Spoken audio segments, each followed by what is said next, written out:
told you one day that Moses Masika Wetangula is afraid. He's fearing because he's losing his kingpinship of the Bukusu community or the Bungoma side of the western region to the fast rising vibrant leader George Natembeya. And a few days ago, Moses Wetangula buried the mother. I'm really sorry for the loss. May God comfort that family. And during this burial, it was all about political power superiority. Some were trying to act so that they might find the sympathy they need from the president. But one thing is, even if the president decides to shift tides this 2025, there are people who will lose so tremendously. And what captured my attention is the attack on George Natembeya by Kimani Ichung'wah. And Kimani Ichung'wah should know one thing, that the only people whom he can fall back to are the people of the mountain. He attacked so many people in that burial when he should be mending ways, because if the president is not like, he can't impeach Kimani Ichung'wah, or he cannot remove Kimani Ichung'wah from the position of the majority leader of the National Assembly, it's something that can happen.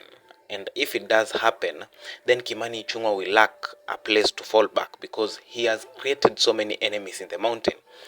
He attacked one Ndindi Nyoro. He has been attacking Rigathi Gachagua. And right now, he went to Bungoma in Natembeya's own backyard and attacked Natembeya.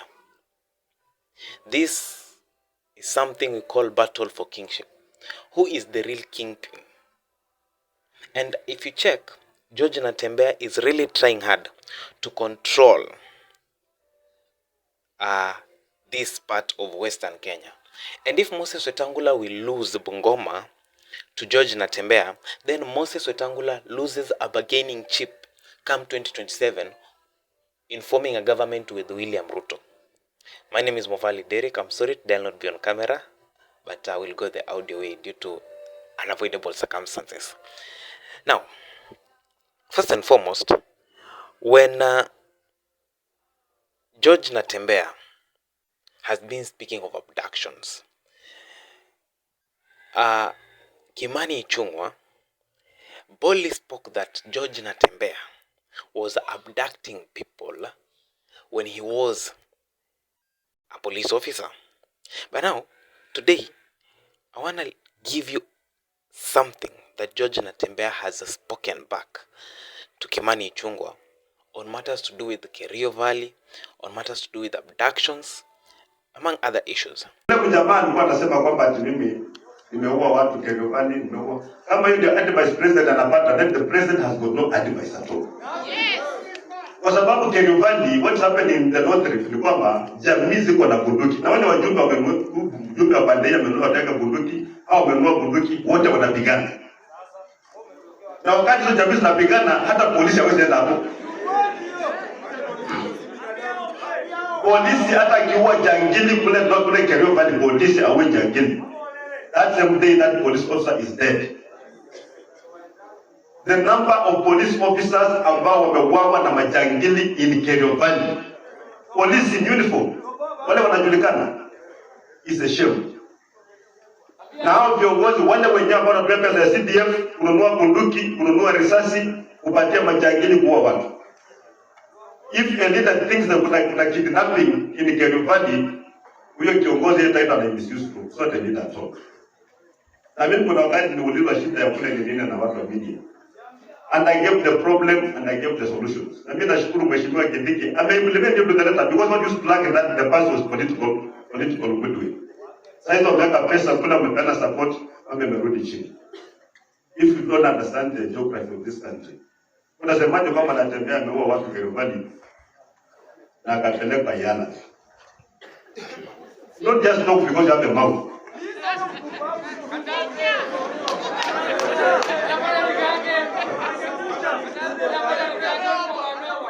So unaongea unaongea mambo mingi ambayo haina maana. So saa hizi kila watoto wanachukuliwa kiuawa.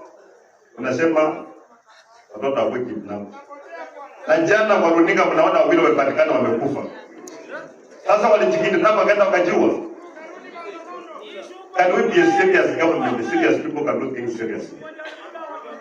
Na wale ambao walichukulia kule Embu, kule Nairobi, so kulingana na hiyo jamaa Regional Commission wa Nairobi atakana kutoa hapa kitu napi. Mambo ya abduction. Ni kazi ya Regional Commission. Sio kazi ya Regional Commission na hiyo. So the truth is this. There's something wrong in this country. Kuna watu wana abduct watoto, wanapotea na watoto, wanaenda wanaua watoto. And this thing must stop. And this one, the president cannot escape this one. Because the responsibility of protecting people's lives and their property squarely stops at his door.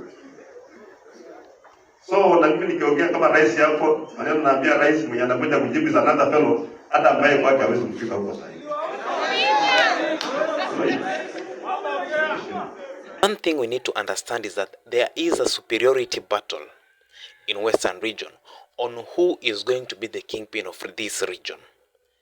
For George Natembeya to boldly stand in the burial of the mother of Moses Wetangula and speak, and the community does not give a backlash on him, it means that in a scale of 1 to 10, Moses Wetangula has lost Bungoma to George Natembeya with a fraction of, let's say, 5.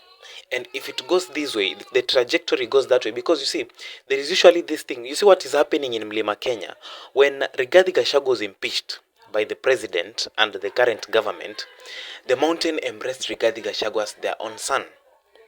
For Moses Wetangula, whatever happened in the mother's burial was not the best thing it could have happened. And if Moses Masika Wetangula was to stand and speak, he could have said, or he could have stood to, number one, protect in one way George Natembeya, and then in another way condemn George Natembeya's words rather. And why am I saying this? Because this is his home ground. They are both from that region. What people are going to perceive of Moses Wetangula is you cannot protect your own. Second, George Natembeya is going to grow influence 2 times after that attack, because Kimani Ichung'wah attacking George Natembeya in his own home ground, in front of his own people, even Hassan Joho speaking that way in George Natembeya's own home ground, is going to elevate George Natembeya's position in a Western region, because so many people will now sympathize with George Natembeya. So many people will now start reasoning with George Natembeya, because what that ordeal did to George Natembeya is to give him a political mileage in one or the other. And if George Natembeya will hold on to what was spoken to him by akina Kimani Ichung'wah and other government officials, then come 2027, Moses Masika Wetangula will have lost a huge part of Bungoma County. And just going forward, the government should look for a way to resolve the abductions. And as I end this, someone asked me that maybe Derek, why is it that these people have not yet been released, despite the president saying that he'll release them? There are only 2 reasons, according to me. Number one, he says that these people are dead, so there is no one to produce. If they produce corpses, then it will be a problem in the country. The second reason could be that these people are badly injured, so the government cannot release to the public people who their faces are badly mutilated, are badly injured. So they'd rather keep them for some time. Once they have healed a little better, then they release them to the people. But the game of politics that the current government officials are playing, while even going to other people's backyard, it will cause a backlash on them, because William Ruto is really backing on Raila Odinga and his brigade to support him. And if Raila ditches William Ruto, And Wetangula is not in a position to deliver the votes he delivered in 2022 to William Ruto, then William Ruto will be a second-term president. A one-term president, sorry. Let's know in the comment section, because to me, what happened there is that the friends to Moses Wetangula made this man, George Natembeya, the kingpin of Bungoma County.